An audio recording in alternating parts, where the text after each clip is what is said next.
Hello दोस्तों, मैं हूं प्रदीप गोयत और आप देख रहे हैं पीएस वैले। दोस्तों, आज हम जहां पर आए हैं वो स्थान है पद्म दुर्ग। जी हां दोस्तों, ये एक समुद्री किला है जिसे एक खास मकसद के लिए बनवाया गया था और इसे बनवाया गया था शिवाजी महाराज जी द्वारा। और ये पड़ता है महाराष्ट्र के रायगढ़ जिले में, जो मुर्दगांव के पास पड़ता है। और ये किला उन 5 किलों में से एक है जो समुद्र तट की रक्षा के लिए शिवाजी महाराज जी द्वारा बनवाए गए थे। वैसे इसका खास मकसद सिर्फ एक ही था, जंजीरा किले के ऊपर विजय प्राप्त करना। उसी चीज के लिए इसको बनाया गया था। तो पूरा वीडियो इसके ऊपर होने वाला है और इसी के साथ में मैं आपको वो स्टोरी भी सुनाऊंगा कि क्यों शिवाजी महाराज जी को फादर ऑफ नेवी बोला जाता है। तो पूरा वीडियो इसके ऊपर होने वाला है। चलिए शुरू करते हैं। तो हमारे सफर की शुरुआत होती है मुर्दगांव से, जो एक बिल्कुल आइलैंड की तरह दिखाई देता है। और पद्म दुर्ग पर जाने के लिए पहले हमें इस पूरे मुर्दगांव को क्रॉस करना होगा और फिर आएगा एक सुंदर सा बीच, जहां से हमें मिलेगी पद्म दुर्ग के लिए एक नाव, क्योंकि पद्म दुर्ग पर जाने के लिए नाव ही एकमात्र रास्ता है, क्योंकि इस किले पर जाने के लिए कोई भी पगडंडी या फिर रास्ता नहीं बनाया गया है।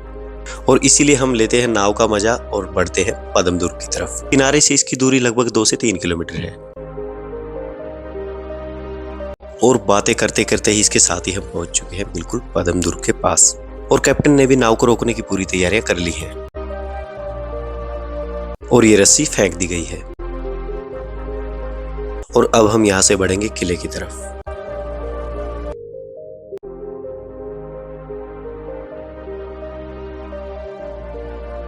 और पद्म दुर्ग के अंदर जाने से पहले मैं आपको दिखाता हूं ये मुख्य द्वार, जो इस किले की सुरक्षा के लिए बनाया गया था। इस किले की आधे से ज्यादा तोपें यहीं पर लगाई गई थी और इस छोटे से किले के अंदर केवल 72 तोपें थी, और जिनमें से बहुत सारी तोपें आप यहां पर देख सकते हैं।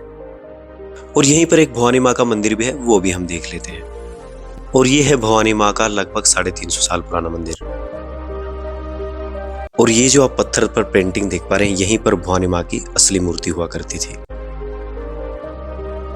और अब मैं दिखाता हूं इस दरवाजे का मुख्य बुर्ज और उसके बाद हम चलते हैं किले की तरफ। और ये है इस द्वार का मुख्य बुर्ज। और चलिए अब हम बढ़ते हैं किले की तरफ। पद्म दुर्ग के अंदर जाने के लिए 2 द्वार हैं, लेकिन आप एक ही द्वार को दूर से देख पाएंगे। ये किला देखने में इतना भव्य नहीं है, क्योंकि इस किले को सिर्फ और सिर्फ जंजीरा किले के ऊपर विजय पाने के लिए बनाया गया था। और ये है इस किले का मुख्य द्वार, जहां से हम एंट्री करने वाले हैं। तो चलिए अंदर चलते हैं। और जैसा कि मैंने कहा था कि इस किले के अंदर 72 तोपें थी, जो आपको ऐसे ही बिखरी हुई मिल जाएंगी।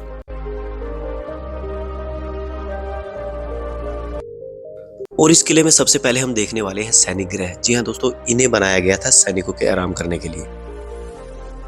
अभी फिलहाल इनके ऊपर छत नहीं है, लेकिन पहले इनके ऊपर लकड़ी की छतें हुआ करती थी और ये ऊपर से कुछ ऐसे दिखाई देते हैं।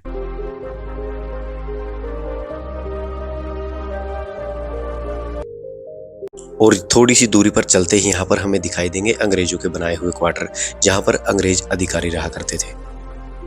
तो चलिए अंदर और इन्हें भी देख लेते हैं। ये है अंग्रेजों द्वारा बनाए गए कमरे, और यहाँ पर आपको दिखाई देगा उनके द्वारा बनाया गया बाथरूम, जो कुछ ऐसा दिखाई देता था। और इसके साथ में ही है अंग्रेजों के समय का शौचालय, जिसे अंग्रेजों द्वारा बनाया गया था। और अब हम देखने वाले हैं दीवारों पर बनाए गए इस किले के सुरक्षा बुर्ज और इस किले की सबसे बड़ी तोप। इस दीवार के अंदर आपको जितने भी ये खाली हिस्से दिखाई देंगे, इन सभी खाली हिस्सों के अंदर तोपें लगाई जाती थी। और ये है इस किले का मुख्य द्वार, जो मैंने आपको सबसे पहले दिखाया था। और चलिए आगे बढ़ते हैं और मैं दिखाता हूं आपको इस किले की सबसे बड़ी तोप। और इस किले पर बने हुए हर बुर्ज के अंदर कम से कम 10 से 15 सैनिक हुआ करते थे। और इस छोटे से दुर्ग के अंदर मराठाओं की बहुत बड़ी फौज रहा करती थी। और ये है इस किले की सबसे बड़ी तोप।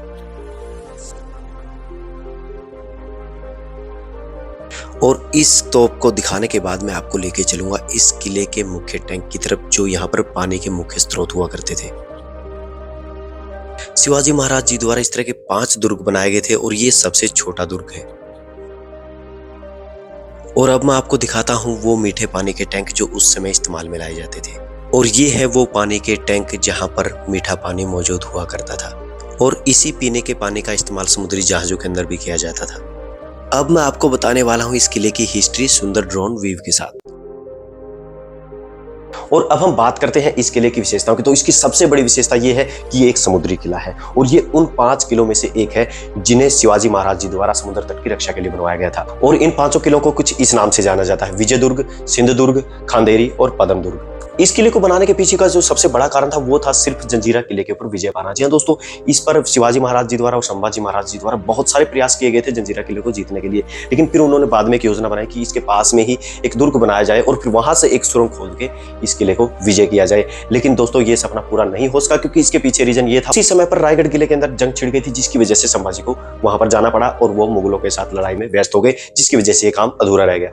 और अब हम बात करते हैं क्यों शिवाजी महाराज जी को फादर ऑफ नेवी बोला जाता है। और इसके पीछे की कहानी ये है दोस्तों, एक समय था जब समुद्र के सभी तटों के ऊपर बाहरी ताकतों का राज हो चुका था। तो इसी वजह से शिवाजी महाराज जी समझ चुके थे कि थल के साथ साथ जल के अंदर भी राज करना पड़ेगा, वहां पर भी अपनी सेना बनानी पड़ेगी, वरना तो ये बाहरी ताकतें समुद्र के जरिए पूरे के पूरे भारत पर कब्जा कर लेंगी। तो उसी समय पर शिवाजी महाराज जी द्वारा निर्णय लिया गया कि हमारी भी एक नौसेना बनाई जाएगी। लेकिन उस समय पर शिवाजी महाराज जी के पास ऐसी कोई तकनीक नहीं थी कि जिससे वो समुद्री जहाज बना सके, क्योंकि यहाँ पर किसी को भी समुद्री जहाज नहीं बनाना आता था। लेकिन जिन्हें समुद्री जहाज बनाना आता था वो कोई भी बाहरी ताकत शिवाजी महाराज जी का साथ नहीं देना चाहते थे, चाहे वो मुगल हो, चाहे वो अंग्रेज हो, चाहे वो पुर्तगाली हो, चाहे यूरोपीय हो, कोई भी शिवाजी महाराज की इस काम में मदद नहीं करना चाहता था। उन्हें पता था कि अगर शिवाजी महाराज जी ने नौसेना बना ली तो हमारी खैर नहीं। तो उस समय पर शिवाजी महाराज जी ने यूरोपीय लोगों को काफी पैसे का लालच देकर इस काम के लिए राजी कर लिया और उन्हें समुद्री जहाज बनाने के लिए यहाँ पर बुला लिया।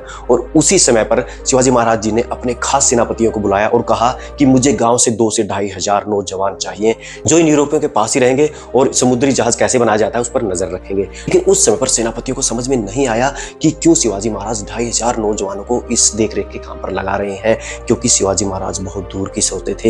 लेकिन इसी बीच पुर्तगालियों की तरफ से यूरोपियों को एक खत आता है कि आप इस काम को अभी रोक दीजिए, आप ये समुद्री जहाज शिवाजी महाराज जी के लिए मत बनाइए, क्योंकि अगर शिवाजी महाराज जी ने नौसेना बना ली, समुद्री जहाज बना लिए तो हमारी खैर नहीं है, फिर हमें बहुत ज्यादा मुश्किल का सामना करना पड़ेगा। ऐसा सुनकर रातों रात वो यूरोपियन वहां से चले गए और फिर वो काम बीच में ही रुक गया। और तभी सारे सेनापति शिवाजी महाराज जी के पास आते हैं और बताते हैं कि यूरोपियन काम छोड़कर चले गए हैं। शिवाजी महाराज जी को इस चीज का आभास पहले से ही था, इसलिए उन्होंने 2,500 नौजवानों को उस काम पर लगाया था। और उसी समय पर वो उन सेनापतियों को कहते हैं कि आप उन 2,500 नौजवानों को जो मैंने देखरेख के लिए रखे थे मेरे पास लाइए। तो जैसे ही वो नौजवान वहां पर आते तो शिवाजी महाराज जी उनसे पूछते हैं कि क्या आप बाकी के काम को पूरा कर सकते हैं। तो सभी नौजवानों का फटाक से हाथ खड़ा होता है और बोलते हैं कि हाँ, हम ये काम कर सकते हैं। तो इसी दौरान दोबारा से फिर वो जहाज का काम शुरू हो जाता है और देखते ही देखते 20 जहाज बनकर तैयार हो जाते हैं। लेकिन अंग्रेज इस चीज पर हंस रहे थे कि शिवाजी महाराज जी द्वारा जो जहाज बनाए गए हैं वो हमारे जहाजों के आगे नहीं टिक पाएंगे। तो इसी प्रकार शिवाजी महाराज जी अपने 20 जहाजों को समुद्र में उतार देते हैं और जंग का ऐलान कर देते हैं।